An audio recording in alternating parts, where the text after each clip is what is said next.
गुरु ब्रह्मा गुरु विष्णु गुरुदेव महेश्वर गुरु साक्षात परम ब्रह्म तस्मै गुरुवे। जगन्नाथ ही परम सत्य परम बान से परम ब्रह्म पूर्ण ब्रह्म तांकु काय मन वाक्य समर्पित हवा जीवर ही प्रथम लक्ष्य। विश्वर प्रत्येक जीव गोटे वस्तु पे समस्त आग्रह से हूँ आनंद प्राप्ति। से सांसारिक आनंद हो किंबा आध्यात्मिक आनंद हो, फरक यह सांसारिक आनंद क्षणस्थायी, आध्यात्मिक आनंद चिरस्थायी।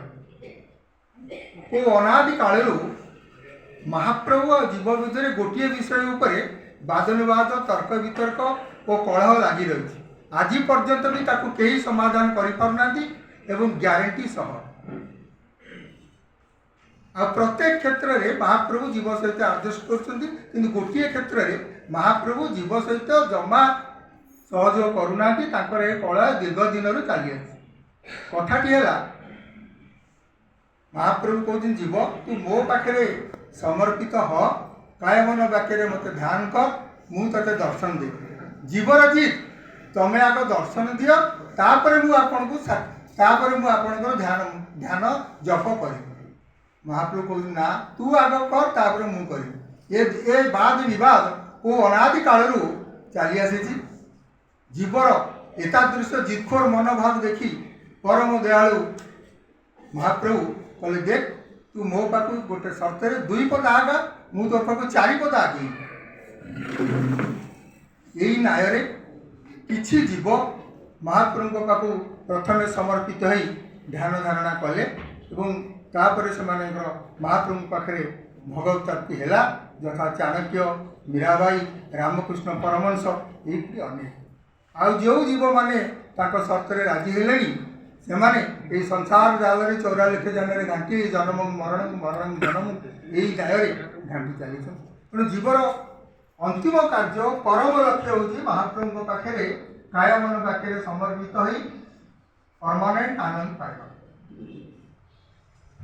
ये अनुष्ठान एक आध्यात्मिक अनुष्ठान यार लक्ष्य केवल जेणे तेणे प्रकार प्रत्येक जीव प्रत्येक समस्ते काय मन वाक्य महाप्रभु ध्यान अनुष्ठान वर्ष को दुई गोटी फंक्शन करे गोटे भक्ति अर्घ फंक्शन या प्राबंधिक गद्यमूलक फंक्शन एवं आउ गोटे हूँ स्तुतिगान आसर बा कविता आसर। आज सुधा भक्ति अर्घ फंक्शन हॉलिडे रिसोर्टर सम्मिलनी कक्ष प्रतिवर्ष जून जुलाई भितर हुए। आज सुधा भक्ति अर्घ तार 4 गोटी पुस्तक कर सारे। प्रथम पुस्तकटी भक्ति अर्घ शीर्षक अनुभव श्री जगन्नाथ। द्वितीय पुस्तकटी भक्ति अर्घ भक्ति तत्व श्री जगन्नाथ। तृतीय पुस्तकटी भक्ति साहित्य श्री जगन्नाथ। एवं ये भक्ति अर्घ से आज सुधा 3 जन को भल्लभ्य सम्मान दे सारे। प्रथम सम्मान आम देलु ओडिया मठर महंत महाराज को प्रथम सम्मान। द्वितीय देलु चैतन्य गढ़िया मठर महंत महाराज को जी स्कंद पुराण को ओडिया अनुवाद करते। तृतीय सम्मान देलु वरिष्ठ गवेषक प्राबंधिक लेखक डॉक्टर भास्कर मिश्र। सेहीपरि स्तुतिगान आसर वर्ष को 4 थर हुए। आज सुधा 4 गोटी पुस्तक महाप्रभुंर पाखे समर्पित हो लेखक लेखिका माने प्रदान कर बही आकार प्रकाशित होती। प्रथम पुस्तकटी तुंडरे मो जगन्नाथ। द्वितीय पुस्तकटी तू मो कालिया सुना। तृतीय पुस्तकटी श्रीक्षेत्रमणि।